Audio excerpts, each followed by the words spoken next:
There are really two approaches to dating after divorce. Women either hop right in and probably fall head over heels in love, or they vow to never go back out into the dating world again. Today's guest is going to help us navigate that decision and how to make a better second choice today. Welcome to the Crazy Ex-Wives Club, a podcast dedicated to helping women navigate the emotional journey that is divorce. I'm your host, Erica, and if you're trying to figure out life after the big D, welcome to the club. Whether you're contemplating divorce or dealing with the aftermath or any of the many phases in between, the club has got you covered. Each week, you'll hear stories from women who have been in your shoes. This isn't about spilling tea on divorce details. This is about giving you the tools to take control of your own healing journey. Listen in weekly for advice, tips, and tools to help you move through each stage of the process. Welcome back to another episode of the Crazy Ex-Wives Club. I'm your host, Erica, and today I have Anna Howerton with us. So Anna is a relationship coach, and she is here to help us navigate the waters of dating after divorce and getting set up for success. Welcome, Anna. Anna's also a fellow divorcee, so she knows this path well. Intimately. Thanks, Erica. Thanks for having me. I'm excited to be here and to talk about this topic because it is a huge part of my work with my clients. We talk a lot and I work with people who are post-divorce and navigating the dating world, the dating scene. Who am I as I'm out in the world dating? For so many of us, when we get divorced, usually in ways that are, not anticipated, to be back in this situation, it's a big deal. And we aren't taught classes on relationships or dating or marriage in high school or college or anywhere, unless you get a specific degree in, marriage and family therapy. So I think it's really important when people are divorced and if they're going back out in the dating world to be super thoughtful, intentional, self-aware of, okay, I just came out of this tsunami of an ended, completed marriage. What does that mean for me? What does that look like going forward? What do I want? Do I want to date? You said some people are like, I'm never dating again. I'm good. I like being alone. That was a mess. Don't even ask me to think about trying to repartner because that was something and I don't need it, right? And that's some people's journey, no problem. But I think most people end up dating. Actually, there's a stat that 85% of people get remarried within 5 years, which that's pretty high. That most of us say, no, we want to try again. We like marriage, something about marriage, commitment, being in partnership. So it's a high percentage of people who get remarried within a 5-year window of divorce. And one of the things I tell my clients often is that I don't know what your opinion would be, Erica, but I think that potentially the biggest gift of divorce, well, one of them is getting yourself back if you abandon yourself and lost yourself. That's number one. A close number two for me is that you get to pick again for who you are now, for what you know about yourself, for the wisdom of life that you've lived. Because I think for many of us in a first marriage, you maybe had things that you appreciated about your spouse, but you maybe started to see so many ways that you weren't fulfilled, that you didn't feel connected, that you weren't being supported or cared for or loved or seen, right? You weren't being seen or known. And so you have this incredible opportunity to pick again, whereas many people stay in marriages unhappily and they don't get that chance to pick again. So there's a lot of things about the ending of a marriage, divorce that are absolutely brutal, absolute, destruction, sadness, so much death. But for me, this is such a bright spot. And I love working with people on it because you are getting this fresh start, this fresh opportunity to pick again. Yeah, I knew that I always wanted to be in a relationship again. Same thing. I had lots of conversations actually with more married women, like coworkers, right? They'd be like, if I got divorced right now, they're watching me go through the process. And they're like, if I got divorced, I would never get married again. They're like, it has been a ride. And I knew that I always wanted to find another partner. I knew that I wanted to be in partnership, but I also knew that I had no idea what that actually meant because prior to my husband, I didn't really date. Not that I didn't want to. I didn't get asked out a whole lot. And so I didn't have a lot of experience of saying yes or saying no. I didn't have a lot of experience of having different likes or issues. And so to your point, I didn't know how to pick. And that comment, can I tell you that when one of the reels goes viral for, Mhm. and it's the normal man hate that shows up, okay? Yeah. Yeah. But in that there is a repetitive comment, and I think that it has some validity, and it was that you should have picked better. And I don't always disagree with that. I picked because it was really exciting and it Mhm. felt really good. And he met these like top line criteria that I had come up with in my head, right? He was born in the Bay Area Mhm. and his family was there and he liked to surf and he was really tan. And yes, he was also nice. And yes, he was also going to school. And yes, he also Mhm. had other things. And I thought I had done the conversation of like, well, do you want to have kids? Oh, you do want to have kids? Okay, great. Well, how many kids do you want to have? Okay, well, I don't know. Yeah, I don't even remember if he answered how many. He Mm. might have said 1 or 2. I think I said 3, and in my mind, I was like, "Tick the box. He said kids, I can win him over to what I want later." Right? Yep. And Yeah. so I think that I didn't know how to pick. I didn't know how to say, "Is this a good match?" Or is this, I call them yellow flags. Is Yeah. this yellow flag something I wanna deal with the rest of my life? Right, right. How old were you, Erica, when you guys met? 24. Yeah. So I got married at 24, started dating my ex-husband when we were in college when I was a sophomore and 19 years old. So there's something to be said of having your entire prefrontal cortex of your brain formed before you Yeah. pick, before you pick. Yes. Because yes, what was I picking on at age 19? What were you picking on Mhm. at age 24? We're so young. Your brain is not fully developed. You don't have the wisdom. But the biggest thing is I didn't really know myself yet. 100%. A- I just thought And that you had to do it. so, It's like, it's the next yeah. thing on the list. We just gotta get this thing. Mhm. So looking at the people in the pool right now, what do you want? Mhm. Right, right.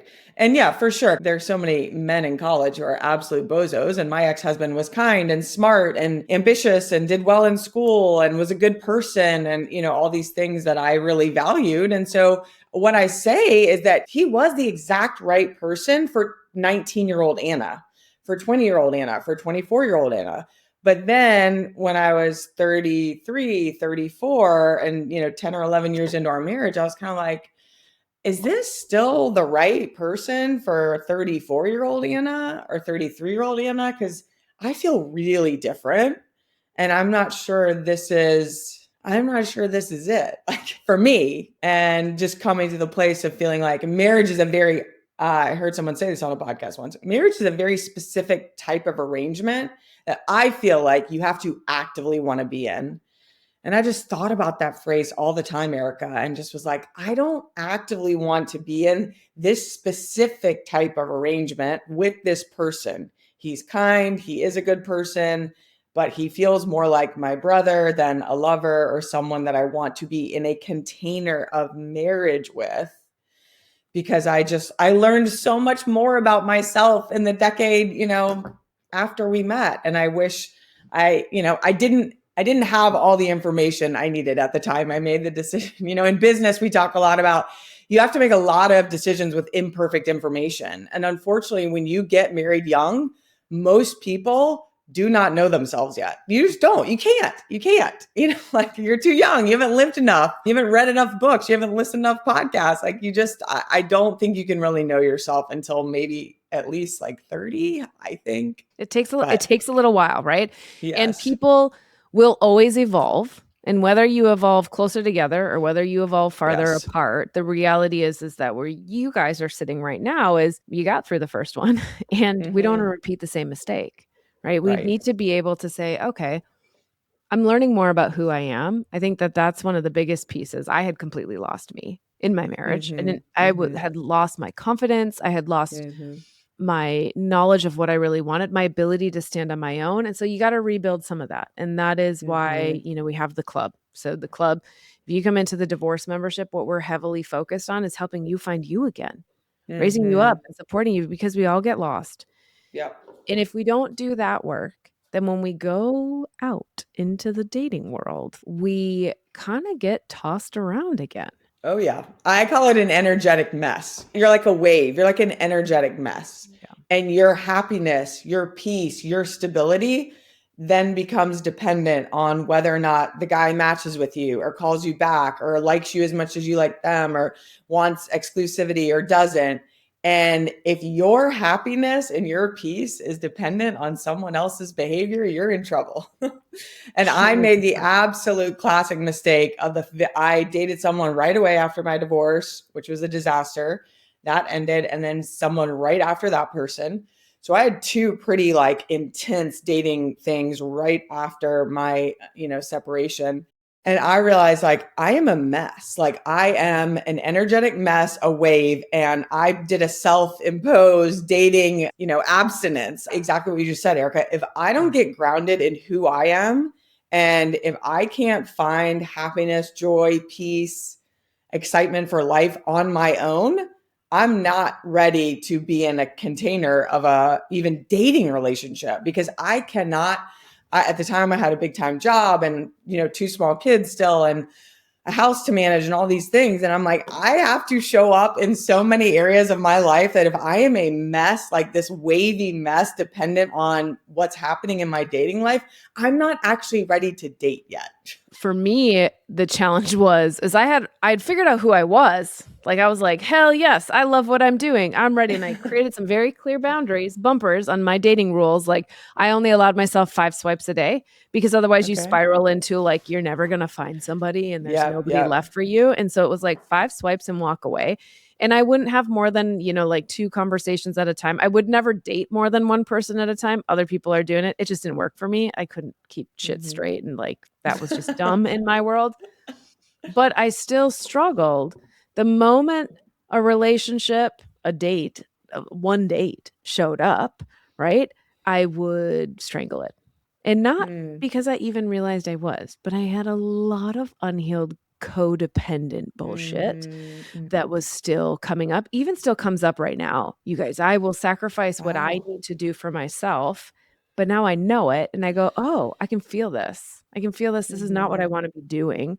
And my partner is not forcing me. He's not asking me. He's not pushing me. He's not guilting me. I'm mhm, doing it on my own. And so it's mhm. part of that learning how to be whole while still part of something else. And that was Yes. difficult for me to be able to work through. There is a big debate on whether or not you can heal in relationship or whether you need to be alone. I think it's, somewhere in between. And what you just said is perfect of this idea of like you do have to figure out how to still be whole within the partnership. And so if you can do that while you're dating and you have the hyper awareness, which it sounds like you do now, this is super, super healthy, then great. But if you can't figure out how to be whole on your own in the partnership, you're going to just keep You keep spiraling into transforming. that bad behavior. Yeah. Yeah, because that was the thing. It was like you could be the jack of all trades, right? So in Mhm. college, I could morph into whatever the new group was into. So we Mhm. were into cars and we were fixing vintage Volkswagens, and then we were into photography and we were in the studio shooting stuff, and then we were in the band, and then we were into music, right? And so I had lots of interests, which meant that there were lots of things that could be a possible fit, but I had to learn Mhm. how to really decide what I needed because Mhm. otherwise I continued to mush myself into like, Yeah. well, I could find my happiness in this and I could do Mhm. it in this way. And I do agree to your thing. Can you find yourself in a relationship? Yes and no.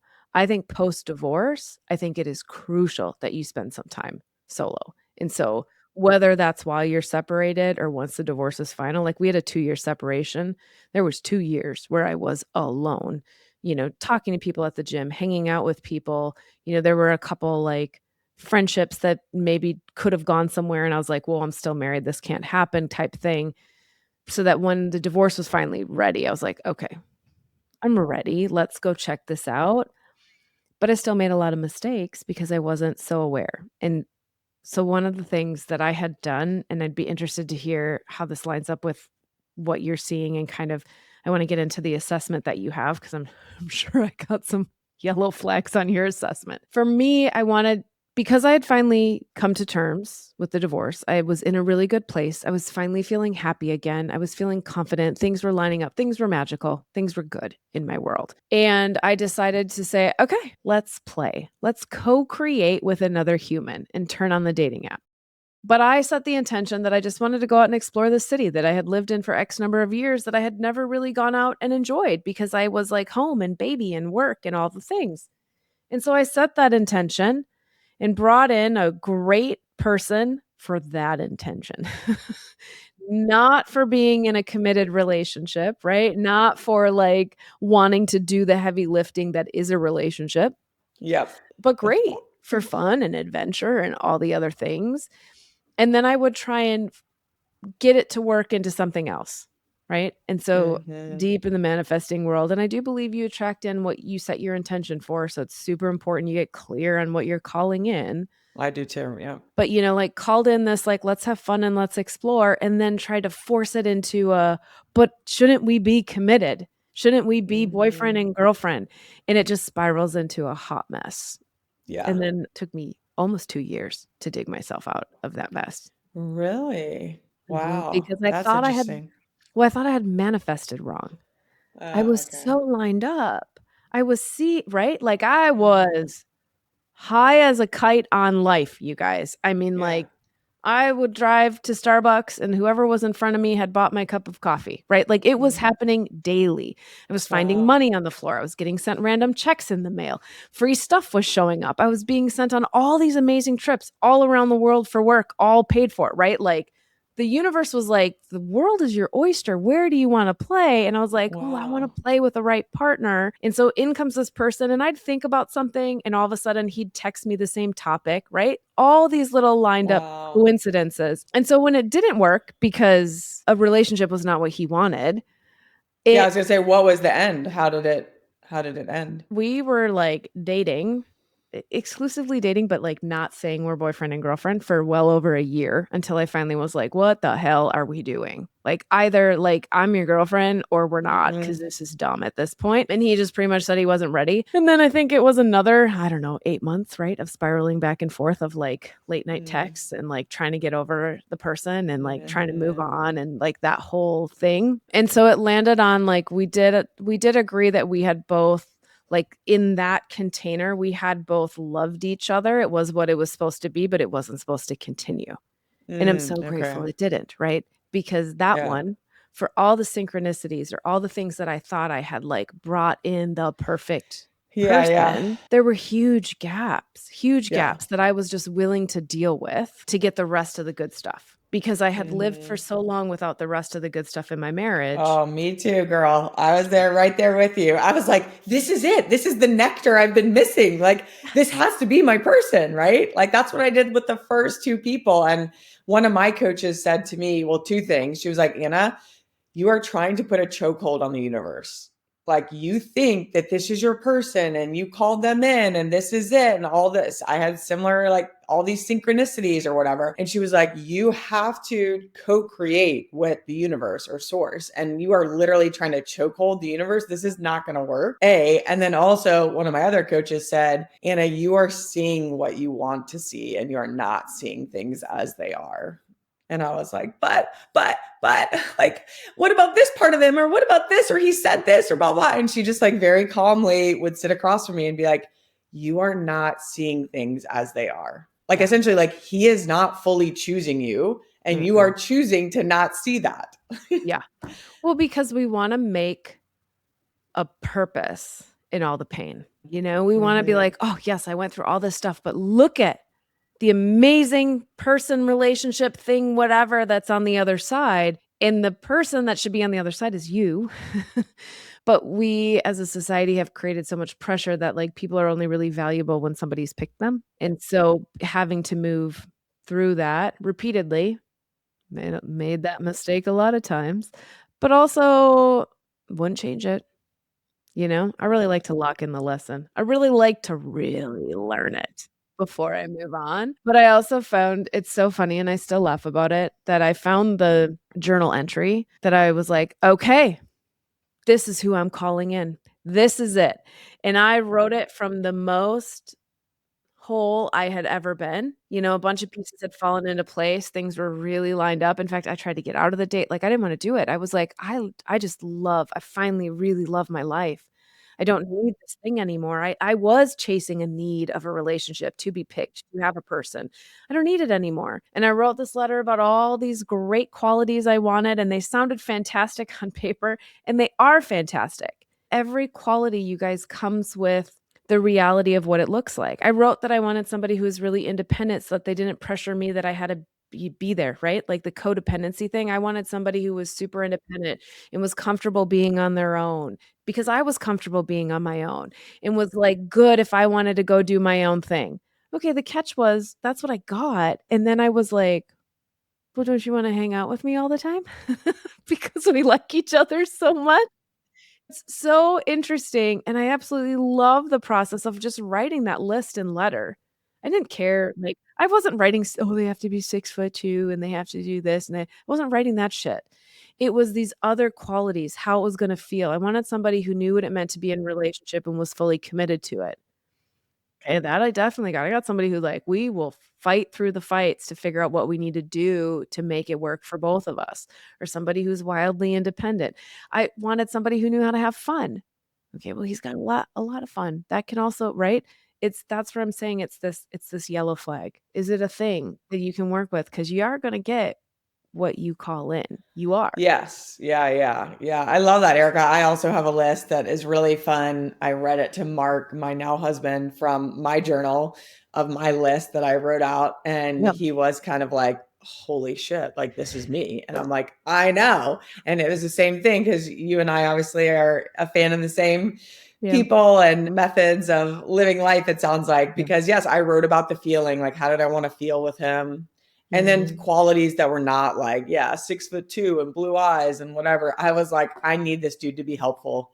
Like, I need a guy who is freaking helpful, who will do stuff without me having to ask. That was my number one. Like, I want a dude who will do things without being asked. It's a Mhm. big, big defect of the male gender, but there's a lot of I men should have out there put who that. Yeah. know how to do that. Yeah. Oh, that was And not on my list. I messed up. I'm yeah, just kidding.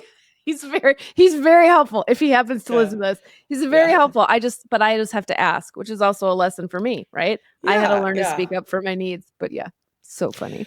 But that's one of the things I coach people on is saying, like, in the completion of your marriage, your first marriage, doing a deep dive and like, what were the Mhm. gaps? Like, where did I feel so unsupported, so unseen, so unknown? And then as you think about a re-partnering and going out into the dating world, I love I've never used that yellow flag term of like, because I've had clients that say, this guy came and we matched, and we met up at the bar, and Anna, he had on Vans. I'm like, what is wrong with that? And she's like, I can't date someone with Vans. I'm like, I'm sorry. Was he nice? Did you guys have a good time talking? Did he make you laugh? Was he Yeah. attractive? Does he have a good job? All these things. She's like, yes, yes, yes, yes. I'm like, I'm not going to let you kick someone to the curb because they're wearing Vans. Okay. Like, I'm going to need you to pause on that, because with certain things, you just got to let go or be like, if this person ends up having the top 3 to 5 things that I know are my top things that are the most important to me to fill me up and fill my cup in part and to make me want to stay in it, right? Like in any marriage that has ended, something happened for one or both of you that made you no longer want to be in it. Everybody's different. The lever, the left are very different experiences and sadnesses and griefs. I was the lever because I'd basically come to the conclusion of like, I am not getting anything from this. So, like, I don't need to stay here. And if I'm going to be in a partnership again and certainly remarry someone, which I've done, I need to get these things, these top 3 to 5 things in a big way, or else this isn't worth it to me. 100%. Like, you have to be aligned on those core values. And I think that's where it's like, okay, I didn't ask about core values or big picture things when it came to my marriage. And when it Mhm, came to my current partnership, those were big conversations we had to have, and we had to look through and mhm, sift and sort and say, okay, so when it comes to these values, are we aligned? Because that mhm. was the thing that started to deteriorate in the marriage. If you've been listening to this podcast, you already know You can't build a new life using the identity that survived the old one. Most women try to move forward using willpower, or they keep asking what's next, like the answer is going to magically appear. And that's why I created the Defining the New You blueprint. It's not a compass. A compass tells you direction, but it doesn't tell you what you're building. And it's not a map. A map shows you where things are, but it doesn't tell you who you are now. A blueprint is what you use when you're creating something new and on purpose. This is your at-home mini retreat to define who you want to be after divorce and to set the foundations for your emotions, your decisions, and your next chapter. Grab the Defining the New You blueprint at thecrazyexwivesclub.com. And I think the other reason why it's so important is there's no relationship, no matter if you magically manifest the perfect man in, there's still going to be shit days and shit months. Of And course, it is yeah. still has to be a choice. And so that's where red flags, green flags, yellow flags, right? Green flags are the hell yes. Do they have those things, that list of things that I want? Then there are the red flags of like, ooh, that's totally not ever, ever, ever going to work for me. I think people put a lot in a red flag and they're really yellow flags. Okay. So I think you need to really evaluate what are your hardcore no, absolutely no. Obviously, any sort of actual abuse is a no. And then there's a ton of yellow flags because a yellow flag for me might be a red flag for you, Anna. Right. So, Yeah. like, Yeah. one of the big conditions of my partner is his kids have some severe medical disabilities. And when we were first dating, everybody I talked was like, oh, hell no, walk away. Walk away. They're like, can't do it, won't do it. Too much for me. Yep. It was a red flag for them. For me, I was like, I think it's a yellow flag. I think we need to explore this because I'm not going to throw away all the other really great qualities.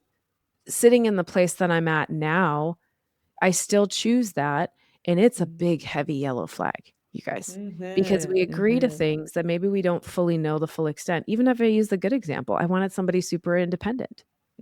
That was a green flag for me, and then I got the super independence, and I was like, "Oh, look at that. It triggers all these little places in yourself that you need to get real self-aware and Yeah. self-confident." And again, a relationship is a mirror. I needed to work Yep. on myself, not the other person.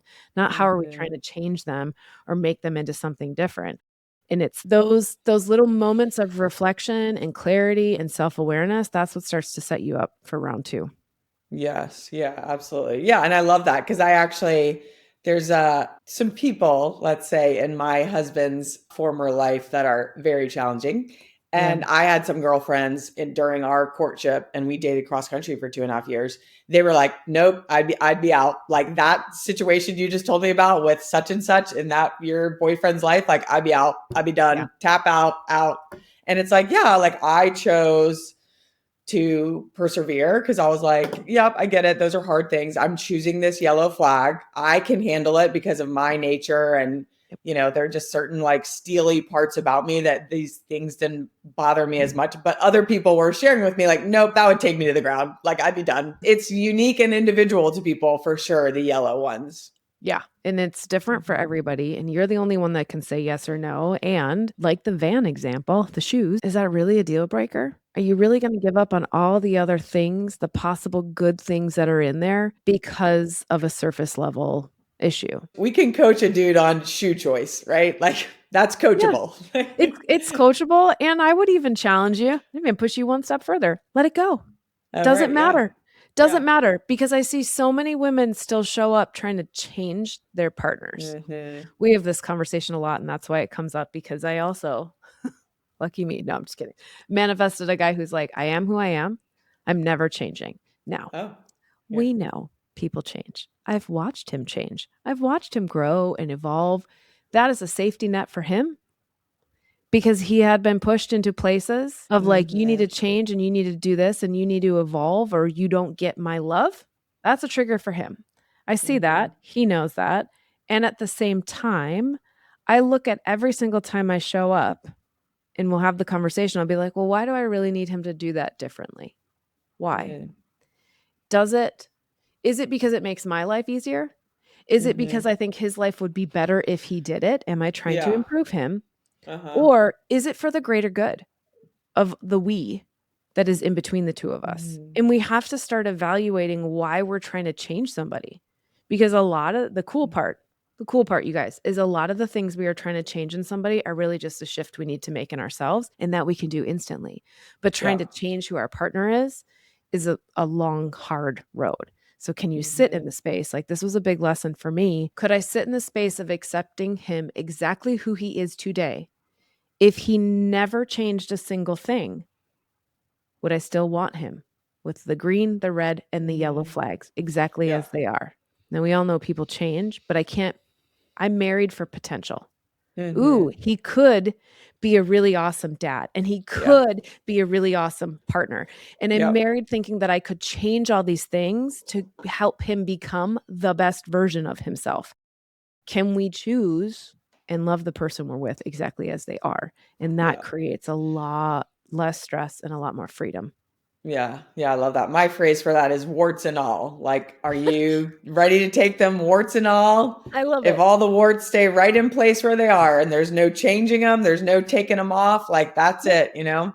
that's And it. realizing too, Erica, something that's been so interesting in my experience is that sometimes what you're drawn to, maybe what you didn't have in your first marriage and you feel like you really need, the shadow side of those things are sometimes really hard. So, like, there are a couple aspects of my now husband. He's an Enneagram 7, he's a Leo, he is like very magnetic and life of the party. And so there are some things that I was very drawn to about those positive characteristics. He's very stubborn, he's very selfish, so am I. So I talk about this a lot. This my second marriage is way harder than my first, like way harder, because when he's in health and his bright qualities that I was drawn to and the core things about him that I love, that are magnetizing to me for him, the shadow side of those qualities are very dark and hard to deal when he's in unhealth. And he's not in unhealth all the time, but when anybody, all of us, go to our dark sides or dark places, like the shadow aspects of some of the qualities that I really love about him are much more challenging for me to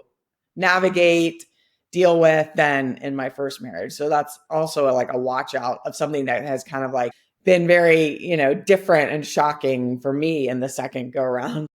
I agree with that wholeheartedly. Even for myself, my shadows are much deeper. A big shadow has always been that anxiety, that worry. Like I had a big lesson around being alone. I was always worried I was going to be alone and nobody was going to pick me. And so then you look at my shadow side now, because most of it, I'm good. Like you're saying, I'm in health 99% of the time. But those few times when it strikes and when it hits, and if I don't do the work and it gets big, it's big. And it's not fun to deal with, but I'm the only one that can fix that. So I'm like, ooh, I can see it now. I can see it starting. I think that was another gift too. You saw the decline of your marriage. It didn't happen with one fight. Even though mine ended with his infidelity, that was the final straw. That was not all of them. There were so many issues coming in long before that. And so then in a new relationship, I'm really committed to making sure it never spirals that low, which means that when we have those shadow things that come up, I got to do the work. I got to take care of me. I got to find my way back to the things that make me happy and healthy and whole so that I bring my best self to my relationship. I used to talk, we'll see if I can remember it because it's been a while, but I used to talk about like it's super goofy, an electrical circuit. Because that's what we think about. Okay, an electrical circuit, right? The light only turns on when it's complete. You yourself are complete. You're running a little circle. Okay, your partnership doesn't doesn't complete you because otherwise your light bulb would never be on. Your light bulb is running and their light bulb is running. And it's like when you bring two circuits together, when you bring the wiring together, it can run the small loop and it is complete, or it can run the big loop and it is complete. So it's not that you complete my circuitry and make me a brighter light bulb. You don't. I'm a light bulb on my own. But you've gotta maintain your light bulb so that we're bringing our best selves back. Like, why do we give our best self everywhere else, and then we expect our family to take the crappy parts and, like, fill us back up? Okay, my cup's at 50%, so I'm gonna suck all that extra 50% off of you, Anna, so that I can feel 100% again. And now maybe you were only at 70, now you're at 20. We each need to show up, own the 100%, own filling your cup so that when we come together, there's even more. It's multiplying, not detracting from each other. So I shared with Erica in an earlier conversation we had that there's a tool by this guy, Willard Harvey, that he put together like in the late 80s, early 90s. So it's quite old. And there are a couple aspects that you would think are antiquated, but they're still important in today's day and age, I think. He wrote the book, His Needs, Her Needs, which I highly recommend. And that book actually goes through each of these emotional core needs in detail. And this is a PDF, though, that's just the assessment that's included at the back of the book. And I have this that I send out to my clients. And essentially, he has identified 10 emotional core needs that are what help people stay in romantic love. So he is convinced that the only way to really stay happy in a relationship, or he's talking about in a marriage specifically, is like you have to stay in romantic love, because otherwise you're going to just be unhappy and stay, or you'll get divorced. And so the key, he thinks, is like, how do you fill each other's emotional core needs in ways that do fill you up in ways that you're like, oh my gosh, like, I love you. Oh my God, that's so sweet. Thank you for doing that. Like, and for, because it's similar. More people know about the 5 love languages, right? Like that's something everybody knows about. Gary Chapman, 5 love languages. I like this a little better because it's a little bit more specific. It's like a level down, but the concept is the same, that there's certain love languages that hit more and that make you feel more loved or seen or known if they're filled or paid attention to, right, in your life. So I'll just kind of rattle these off and give quick explanations. And then if anybody wants, they can find me on Instagram and DM me. I'm happy to email it to you. But they are affection. So that's the first one. And this is anything that is like loving that doesn't lead to sex. So touching, hugs, like, touching the small of your back as he passes you by the kitchen island, in the morning, small kisses, a little note that says you're beautiful or whatever, little like just things of affection. Sexual fulfillment. So that's very straight up, like sexual intimacy in, whatever that can mean, for most people, like sexual engagement. Intimate conversation. So having really deep conversations about your day and what's going on, that they might know like intimately what's going on with work or with the kids or your neighbors or, people in your community. Recreational companionship is usually a huge one for men. So the idea that your partner does your fun things with you, like if you are a surfer, a runner, Pilates, yoga, lift weights, you love chess or you love hiking, that your person loves to do the thing that you think is fun. So recreational companionship. Physical attractiveness. So that's just straight up like, how, because for a lot of people, it's not important. It's more important that they have a playmate or somebody that is the same libido or is nice to them in affectionate ways. Yeah, because I think that, your physical self's going to change. So, yeah. So if that's like a number one, it's not going to Right. stay the same. And so that's why, like, yes, you do have to be attracted to the person, but attraction can Yes. grow, like physical attraction can change. Right. And for some people, it's more important or less. Honesty and openness. So that's being like really kind of open kimono about your life, your inner world, what's going on inside. And then having people, like if that's a core need for you, you want to be with a partner who asks expansive questions and wants to be like really open and honest with you about your inner world. And then the next 4 are financial support. So that's just like straight up, like, is it important to you that you have a partner essentially that makes more money or not? Like sometimes it's not important. Like for lots of men, they don't give a shit how much money a woman makes. And, thank God we're in a time and age now where we can make money. Women can on our own. But for some women, it's still like, no, I want somebody that can make more money than me. Whatever. That's individual to everyone. Domestic support, which is like, again, a little bit archaic, but it is like men are like, traditionally, if the men are making money, then they might want a lot of domestic support with the house management. It's pretty straightforward. And then family commitment, which is like also, just like how much time do you put into the kids and our extended families? Like, do you love big families? Do you love big family gatherings? Like, it's important to you that you like get into the fabric of my family and then certainly the kids and like deep involvement with the kids. And then the last one is admiration, which typically maps to guys because it's usually like a public adoration, like, oh my gosh, like my husband's so amazing. Like if you're at a cocktail party, like Mark is just so smart, or he's so great at this, or he's on this board of this charity, So for some people, admiration, being publicly affirmed in front of other people, really lights them up and is a big emotional need. And so what's really awesome, that's just a quick snapshot of them all, but each page goes into them and gives examples of what they're like. What does that mean? Really honesty and openness. And so as you read them, and then the assessment asks you, like, how important is this to you? And like, how many times a day would you like to experience this? If this is one of your core needs, what does that look like for a partner caring for you and filling this need for you? And then at the very end, it has you just do a stack rank of like 1 through 10. And so what I have my clients do then is say, okay, cool. If you're saying affection, recreational companionship, and financial support are your top 3, then like, okay, we kind of know what we're looking for in terms of like what you need most and what you're looking for. And then guess what? Like everything else, it'd be nice if those things are there, but you are telling me that those are your top needs. And the reality is, if you get your top needs met, you should be able to let some of the other stuff fall away. I certainly have. I mean, my clear example is, in my first marriage, I think I was looking for, significant financial support and for him to be the breadwinner.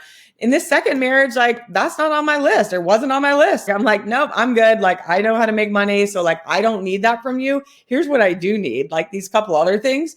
So like Mark's a therapist, like great, but he's not making $1 million a year. So I had to let that go. Would he be a 10 out of 10 if he was, this and this and this? Yeah, hell yeah, he would be. But like, that's okay because I said, that's not one of my top 3 things. So I just let that go. But sometimes, as you can imagine, Erica, I work with people and they're like, I want him to make more money than me. And I want this and I want this and I want this and I want this. And I'm like, oh, cool. Like you might be alone because to get all of those things, that's a lot. Like, yep. Nope. I know there's a woman I had worked with to help her through her this was prior to divorce coaching.